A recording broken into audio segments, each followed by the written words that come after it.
See one small girl come dey do. As I ever see the video, the cold enter my body. Una remember?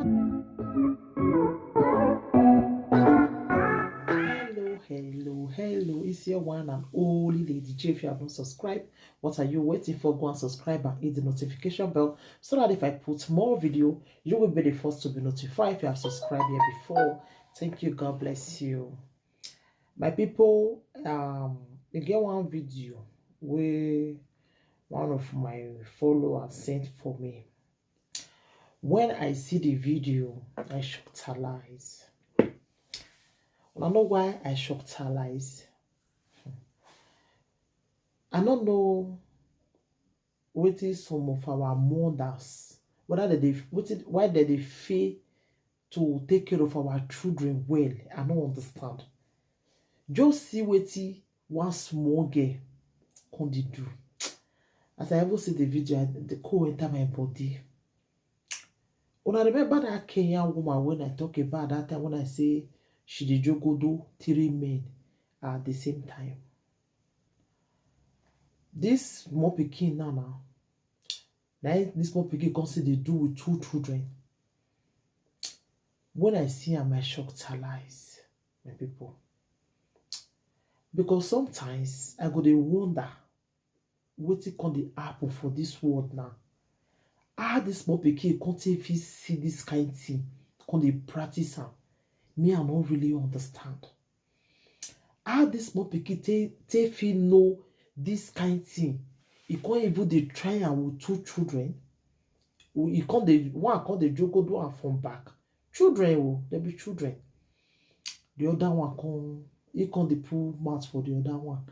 I take learn all those things. Me, I don't know. She dey watch all those films wey dey for the do am. I don't understand. So how this small pikin take learn this kind of thing, my people? When I see am, the thing shockalize me, my people. Wetin can dey happen? Like seriously, what is really like? What is happening? I don't understand. Wetin this world dey turn it to now, my people? Wetin dey turn it to? Wetin dey happen? Wetin dey really like happen? Wetin go push this girl, small girl, never even wish to even do this kind of thing? Wetin you come make this small girl dey do am? Abi una wan tell me say this see am? Abi mama dey do am? Now you can still practice? Or I don't understand. I don't understand wetin make small girl go you figure that kind of reason begin dey do am with children like that. My people, there are some kind of things where you go see, even when you want to do the topic, you dey fear. Cold go dey enter your body. Small pikin. I beg, my people. This one, I want just give advice to our parents. I beg, when they brought our pikin way up, I beg. Especially if you want jogodo with your husband, don't let children they see you. Let them first sleep. I beg. I just got a beg now. Let your pikin first sleep, because we don't know where they for they learn. Where they for they learn all those kind of things where they do. We don't know. We don't know where they for they learn. You can imagine small pikin. You can imagine. You can imagine what this small pikin come begin to do. Yeah, my people. You can imagine. Where this small girl now for learner. That make I talk just now, I beg. If you want to go with your husband, I beg. Let the children first sleep. I want to do for their present too, because me, I don't know where those kind of children for they learn all those things. That the way I tell look at they not be Nigeria. Where they for they learn all those kind of things, nobody know. How can a small pikin go fit just get that kind of reason? You can't even fit the train with 2 children. Small girl.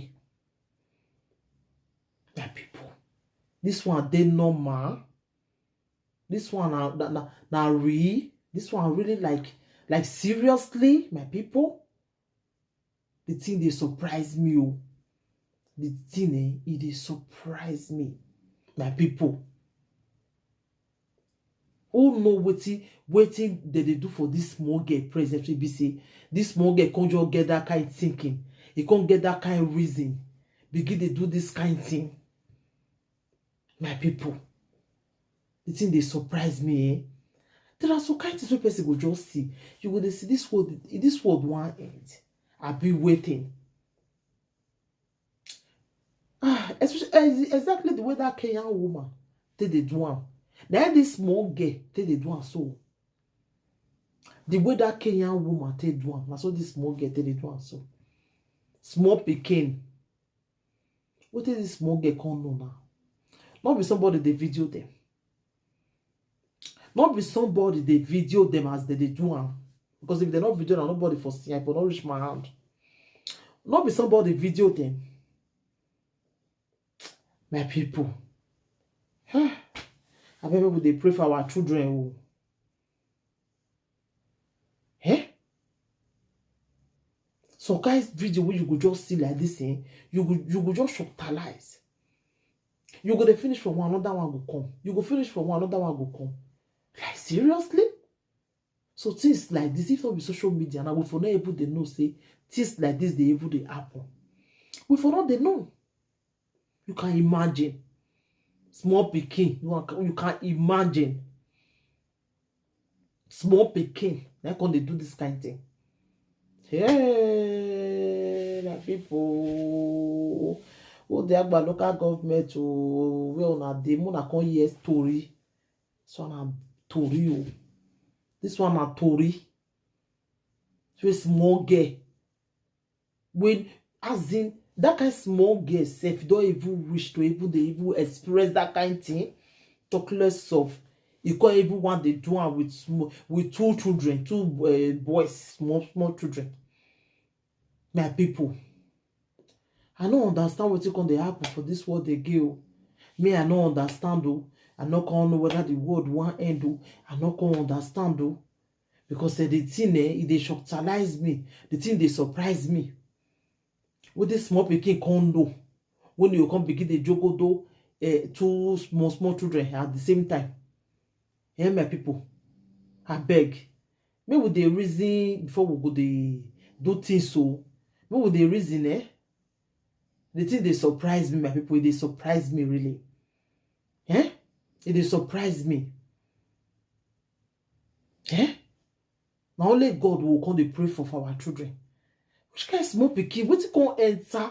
Which evil spirits can enter that small pikin now? When this small pikin come begin to do this kind of thing, my people? What you can enter this small pikin? What you can enter this small pikin now? Where be say small pikin without know all those kind of things. He won't even know. I don't know how we small. You don't even know when you don't even reach 18 now. This small girl now, maybe this small pikin if it's too grown now, maybe 10 years or 12 years, then you go dey safe. Wait till this one don't know now. Wait, be say he can't even want the do one with two children. My people, I beg. I don't know how person go do this kind. I see the thing they surprise me. This thing they put heavy from my mouth.